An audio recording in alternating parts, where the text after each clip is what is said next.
kalau Anda bertanya mengenai tahun 2023, apakah benar-benar bakal mengkhawatirkan? Mungkin yang Anda maksudkan adalah apakah tahun 2023 akan dilanda oleh resesi? Saya balik bertanya kepada mereka yang mengajukan pertanyaan semacam itu. Kenapa Anda mesti khawatir? Apakah Anda tidak pernah mendapat kabar dan mengetahui bahwa banyak sekali orang memperoleh kejayaannya justru pada saat resesi sedang berlangsung? Nah, dalam konteks ini Anda harus hati-hati dengan ekonom abal-abal misalnya yang asal jeblak saja tanpa memberikan solusi apapun. Bagaimana potensi Indonesia? Kita bakal didera dengan berbagai macam masalah. Kita nggak perlu khawatir, karena kita yakin kita bakal memperoleh peningkatan kesuksesan dan keberuntungan kalau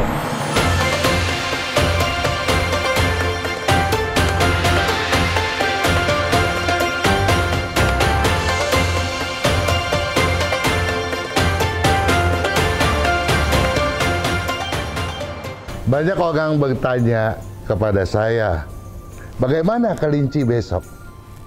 Apakah tahun 2023 benar-benar bakal mengkhawatirkan? Atau ada juga yang bertanya, bagaimana mengenai potensi Indonesia atau potensi dunia? Juga, bagaimana sio saya? Atau sio apa sih yang ciong? Bagaimana kelinci besok? Tentu saja, kelinci masih seperti dahulu. Karakternya belum dan tidak akan pernah berubah. Kelinci masih demen, diem, ya, terkadang menoleh ke kiri, menoleh ke kanan, seolah-olah bersikap waspada. Seakan-akan curiga dengan lingkungannya. Kemudian dia melompat-lompat kian kemari, ke kiri, ke kanan, seolah-olah dan terkesan masa bodoh dan tidak khawatir terhadap apapun juga. Setelah itu, sang kelinci berdiam kembali, menoleh lagi, melompat lagi. Begitulah seterusnya. Dan kalau Anda bertanya mengenai tahun 2023, apakah benar-benar bakal mengkhawatirkan? Mungkin yang Anda maksudkan adalah apakah tahun 2023 akan dilanda oleh resesi? Saya balik bertanya kepada mereka yang mengajukan pertanyaan semacam itu. Kenapa Anda mesti khawatir? Apakah Anda tidak pernah mendapat kabar dan mengetahui bahwa banyak sekali orang memperoleh kejayaannya justru pada saat resesi sedang berlangsung? Pada saat itu, tidak sedikit orang yang mampu mengendalikan dan berjaya. Yang penting, kita selalu siap untuk menyeksamai kondisi lingkungan kita. Sebagaimana sang kelinci yang selalu siap melihat situasi di sekitarnya.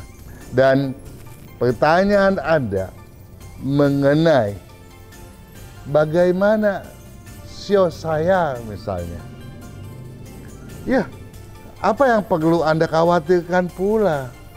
Karena pada prinsipnya, semua sio memiliki peluang yang sama baiknya, sama potensialnya. Bahkan, mungkin Anda bertanya, kalau lagi ciong bagaimana Pak Kang? Ya, bahkan ketika Anda sedang didera oleh ciong yang sangat besar sekalipun, ya, Anda tidak perlu khawatir. Karena selalu ada jalan keluar untuk menyeksamainya, untuk menstabilkan potensi yang sebelumnya telah terwujudkan. Atau bahkan Anda mampu untuk meningkatkan keberuntungan Anda sendiri. Itulah ramalan 12 sio dibuat. Dengan kata lain, ramalan 12 sio dibuat bukan untuk sekedar membuat Anda senang belaka dengan misalnya memberikan satu pandangan-pandangan, wah Anda bakal happy, bakal luar biasa hebatnya, seolah-olah Anda bakal menjadi konglomerat besok. Atau sebaliknya, bukan pula untuk menakut-nakuti Anda dengan, wah hati-hati ya, bakalan begini begitu, dan besok Anda akan jatuh menukik tajam habis-habisan. Jangan-jangan ketidakberdayaan Anda itu disebabkan oleh peramalan yang Anda khawatirkan tersebut. Memang banyak peramalan dibuat orang, banyak jenisnya, bahkan termasuk pula yang dilakukan oleh para ekonom. Nah, dalam konteks ini Anda harus hati-hati dengan ekonom abal-abal misalnya, yang asal jeblak saja tanpa memberikan solusi apapun. Atau dia memberikan solusi, tapi ada modus tersembunyi di dalamnya demi kepentingan dirinya sendiri. Tapi ada juga prediksi yang dikemukakan tanpa ada solusi sama sekali. Tahu nggak, ketika itu saya kemukakan, mereka semua, bahkan mungkin juga Anda, berpikir saya sedang bercanda. Padahal tidak loh, sama sekali tidak. Nah, memang untuk mendalami hal itu, kita patut mencari tahu fenomena mengenai tahun kelinci air 2023 Imlek 2574 yang tentu saja telah saya predikatkan dengan keyakinan semu, syarat emosi, dan wasangka. Sebelum kita melanjutkan pembahasan mengenai fenomena tahun kelinci, perlu kita ketahui dahulu, kenapa sih kelinci itu merupakan salah satu perlambangan sio? Ya, tentu saja karena sikap kewaspadaannya yang ditampilkan dengan kreatif. Sebagaimana memang karakter hewan kelinci itu sendiri. Kadang-kadang kita melihatnya kelinci bersikap pura-pura, atau bahkan juga bersikap masa bodoh. Bersikap pura-pura misalnya dengan menoleh ke kiri, ke kanan, padahal sedang menyeksamai kondisi lingkungan. Apakah ada peluang yang perlu dikejar, atau bahkan ada satu ancaman yang patut dihindari benar. Sedangkan melompat-lompat untuk menyatakan, untuk mengesankan bahwa nggak ada tuh yang harus dikhawatirkan. Sehingga oleh karenanya dapat kita simpulkan bahwa kepura-puraan sang kelinci, kesikap masa bodohnya sang kelinci bisa jadi merupakan bagian daripada kepiawaiannya bersilat siasat. Itulah sebabnya mitos kelinci seringkali kita lihat sebagai siluet pada saat bulan sedang purnama, sebagai kelinci giok, sang peramu keabadian. Keabadian dalam konteks ini mengandung makna keberuntungan yang tidak pernah putus. Tidak pernah putus apabila karakteristiknya senantiasa dipedomankan dengan baik dan benar. Di antaranya misalnya lembut, disiplin, cermat, dan juga bertanggung jawab sebagaimana karakteristik giok yang berunsur tanah tersebut. Nah, untuk mendalaminya kembali, ya, marilah kita bahas bersama-sama komposisi yin yang 5 unsur yang terkait langsung dengan tahun kelinci air Imlek 2574. Tentu saja kita patut melihat komposisi unsur kayu, unsur api, unsur tanah, unsur logam, dan juga unsur air. Saya akan mengawalinya dengan prinsip dan kepemimpinan. Anda tentu saja masih ingat bahwa pada tahun lalu kepemimpinan bisa jadi kehilangan prinsip. Kenapa bisa seperti itu? Karena kayu terlapukkan oleh air. Sehingga tidak mengherankan kalau pada saat tersebut banyak pebisnis yang terperangkap dengan fenomena superhero, merasa dirinya begitu hebat, padahal pada kenyataannya bisa jadi bertolak belakang sama sekali. Nah, pada tahun kelinci ini, kondisi buruk semacam itu tentu saja melemah. Dia jauh lebih berkurang, ya, sehingga prinsip dan kepemimpinan dapat kita manfaatkan dengan baik dan benar sebagaimana prinsip itu sendiri yang tidak mudah dihasut. Dan oleh karenanya pula, pelemahan tadi mengakibatkan para pebisnis lebih mampu mengendalikan egois pribadinya. Namun tentu saja kita harus mengkaitkannya dengan kondisi semangat dan logika. Ini yang patut diwaspadai. Kenapa? Karena kondisinya dibandingkan dengan tahun yang lalu masih belum banyak berubah. Dan kecenderungan terjadinya penurunan itu sangat mungkin terjadi. Nah, oleh sebab itu hal yang patut dikhawatirkan jangan sampai ketika kita berbicara kita kehilangan fokus. Nah, oleh sebabnya tidak mengherankan kalau misalnya pada suatu acara tanya jawab misalnya, yang ditanya ke kiri, yang dijawab ke kanan, nggak nyambung. Nah, kalau ini terjadi, kan menjadi sia-sia belaka. Pengecualian bisa terjadi apabila sikap cermat, disiplin, dan tanggung jawab dilibatkan ke dalamnya. Memang, untuk itu kita patut melihat nih, bagaimana ketiga aspek tersebut. Memang ketiga aspek tersebut, yakni cermat, disiplin, bertanggung jawab, memang senada dengan menguatnya kondisi unsur kayu yang selalu menekankan aspek prinsip dan kepemimpinan. Walaupun aspek disiplin, cermat, bertanggung jawab kita berdayakan, ya memang belum handal. Kendati belum handal, toh bisa untuk menopang ambisi yang kalau kita bandingkan dengan tahun lalu, kini masih boleh dibilang stagnan atau bahkan mungkin lebih lemah daripada sebelumnya. Kita sampai kepada pembahasan unsur air.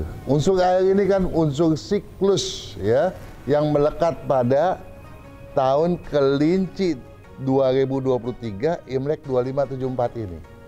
Nah, dibandingkan dengan tahun macan yang lalu, airnya memang berkurang, tidak meluber. Nah, karena tidak meluber, ini ada satu kabar baik. Kabar baiknya apa? Yakni pebisnis tidak lagi mudah membuang-buang waktu untuk misalnya berhayalan, melamun, sekedar bermalasan, begitu ya. Nah, bahkan bisa jadi kreativitas mencuat daripadanya. Ya, tentu saja hal ini patut diupayakan dengan sinergitas keseluruhan elemen yang lainnya pula. Dengan begitu dapat disimpulkan ada dua aspek yang benar-benar bersifat menunjang, yaitu aspek prinsip dan kepemimpinan, juga aspek disiplin, cermat, dan bertanggung jawab. Ada satu aspek yang sebetulnya merupakan penghalang, namun dapat dimanfaatkan lebih daripada sebelumnya, yaitu unsur perasaan, naluri yang bisa kita kembangkan menjadi sebuah kreativitas.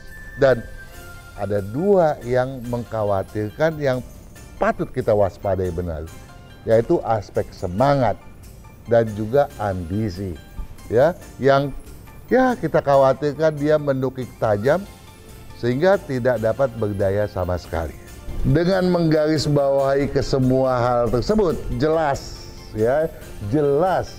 bahwa resesi yang dikhawatirkan oleh banyak orang sebenarnya berpangkal dari aspek semangat dan ambisi yang tidak mampu tersinergikan dengan baik, sehingga tidak ada sebuah tekad untuk menunjang ambisi menuju sebuah kesuksesan yang optimal.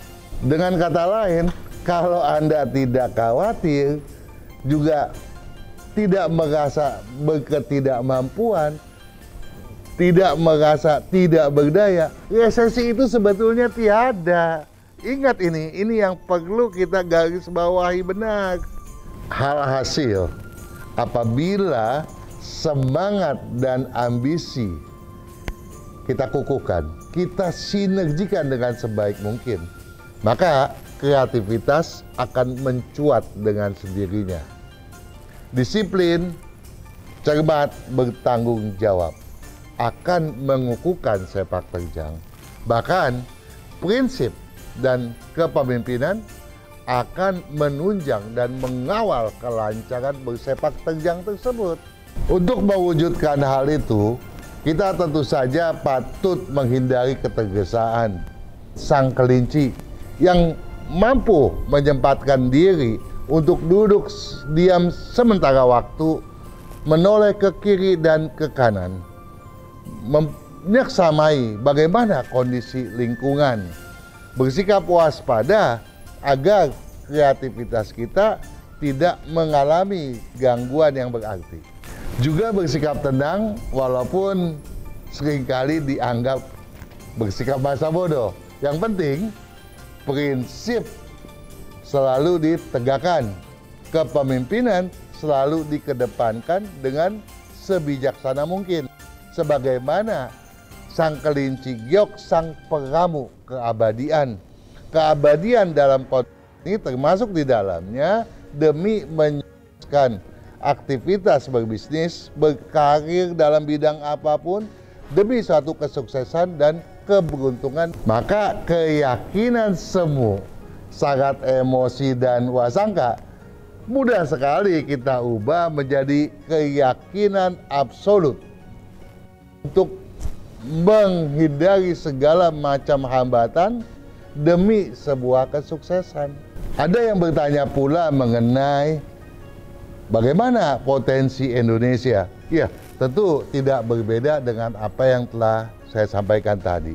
Namun, perlu Anda ingat betul apa yang pernah saya sampaikan pada video-video terdahulu. Bahwa Indonesia lahir pada tahun bersio ayam. Ayam sendiri membawa logam sebagai unsur dasar, kayu sebagai unsur siklus. Logam adalah ambisi. Nah, padahal kita tahu tadi dikatakan bahwa ambisi lemah. Karena adanya logam pada kelahiran Indonesia, maka ambisi walaupun lemah, dia mampu mencuat ke permukaan. Sedangkan kayu akan memperoleh keuntungan dari air yang mensuplai pertumbuhan kayu. Dengan kata lain, kita tidak perlu khawatir bagaimana dengan prospek bisnis di Indonesia akan berkembang dengan baik. Kendati begitu, kita pun harus waspada. Kenapa? Karena kita lahir di tahun bersio ayam.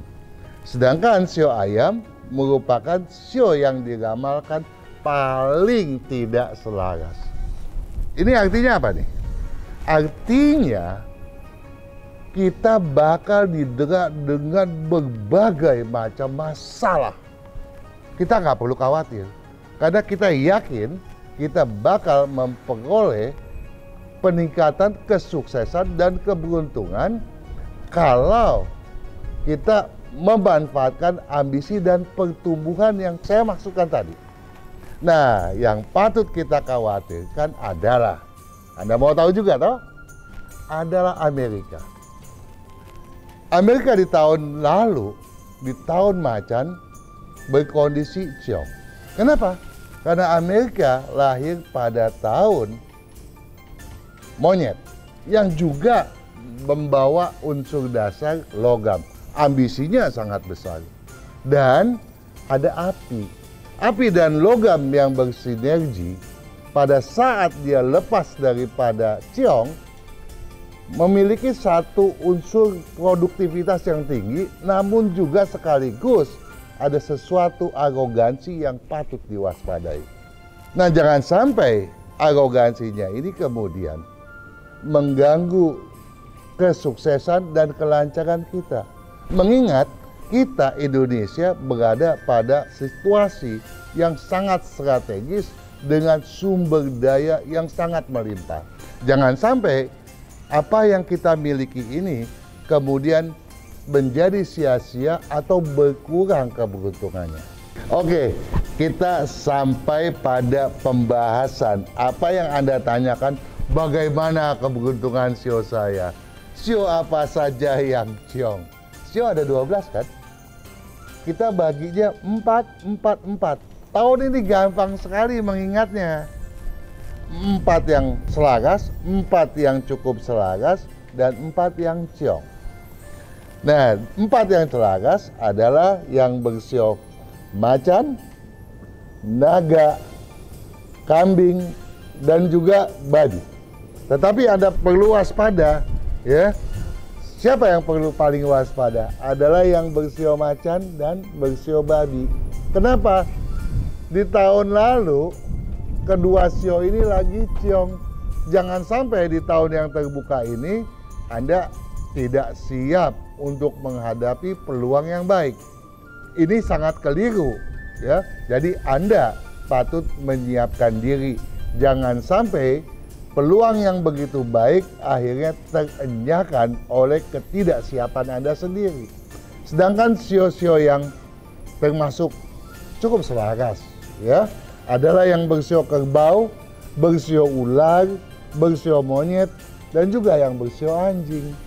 Sedangkan yang ciong ini kita bagi menjadi 2 bagian. Yang kurang selaras tentu adalah yang bersio tikus, bersio kelinci, dan yang bersio kuda. Dalam konteks ini, kita juga mau menggarisbawahi, mau memberikan Anda satu pemahaman, khususnya kepada Anda yang bersio kelinci dan bersio kuda. Di tahun lalu, kedua sio ini diunggulkan.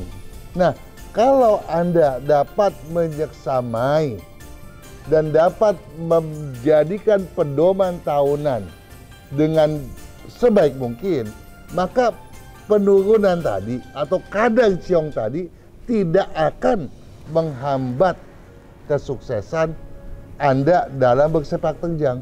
Sehingga keberuntungan Anda dapat Anda pertahankan, dapat Anda stabilkan sebagaimana besaran ketika tahun lalu di mana peluang Anda betul-betul meningkat. Nah, yang patut khawatir benar, yang patut bersikap waspada, namun jangan sampai kehilangan harapan adalah Anda yang bersio ayam. Nah, namun terlepas daripada itu dan tentu saja terikat dalam satu hasrat untuk mencapai kemajuan yang optimal adalah satu yang saya inginkan Anda betul-betul seksamai adalah penjelasan yang mendetail pada buku dan kalender Imlek 2574. Ya, tentu saja bukunya yang berjudul Tahun Kelinci Air, ya, bukan tahun yang lain loh ya. Nah, kemudian juga ada baiknya kalau Anda di dalam buku tersebut menyeksamai dan mempedulikan bab mengenai kekeliruan dan solusi feng shui. Apalagi kalau Anda bersedia untuk menyempatkan waktu menelaah video-video feng shui yang telah dipublish baik oleh channel Feng Shui Enthusiast FSA, Feng Shui oleh Kang Singfat, putra saya, atau juga berbagai video yang diupload pada channel YouTube Radio Sonora FM. Para juragan yang baik hati, Anda para pebisnis dalam bidang apapun, pebisnis dalam konteks ini tentu saja dalam artian yang luas. Bisa jadi Anda adalah seorang pengusaha, birokrat, teknokrat, karyawan, ataupun berbagai bidang yang lainnya. Saya harapkan apa yang telah disampaikan dapat bermanfaat bagi sepak terjang Anda di tahun Kelinci Air 2023 Imlek 2574. Akhir kata, Saya garis bawahi bahwa tidak ada kebahagiaan yang betul-betul luar biasa selain kesuksesan Anda, keberuntungan Anda yang pada setiap tahun harus senantiasa meningkat, dan meningkat. Sukses selalu.